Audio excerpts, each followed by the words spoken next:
ఈరోజు తెలంగాణ రాష్ట్రంలోని హైదరాబాద్ నడిబొడ్డులో భారత రాజ్యాంగ నిర్మాత డాక్టర్ బిఆర్ అంబేద్కర్ గారి యొక్క 125 అడుగుల విగ్రహాన్ని మరి తెలంగాణ కోసం పోరాటం చేసిన కేసీఆర్ వారి ఆశయాల కొరకు గుర్తుగా చిహ్నంగా తెలంగాణ రాష్ట్ర ప్రజలే కానీ ఈ భారతదేశంలో ఏ ప్రజలైనా వచ్చి ఇక్కడ అంబేద్కర్ గారు జ్ఞాపకం చేసుకుని నిర్మించిన ఈ గొప్ప విగ్రహం ముందు మరి ఆయనకు ఘన నివాళులు అర్పిస్తున్నాను. మరి ఆయన ఆశయాలు సాధించాలంటే మన ప్రభుత్వాలే కానీ అధికారులే కానీ ఇంకా సమీకృతంగా పనిచేయట్లేదని నిదర్శనం అవుతున్నాయి.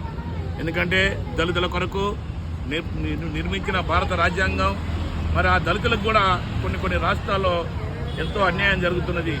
మరి బీసీ బలహీన వర్గాలను కూడా కొన్ని పరిపాలించే పాలకులు చిన్నచూపు చూస్తూ అణగారిన జనాలను కూడా ఇంకా అణగారే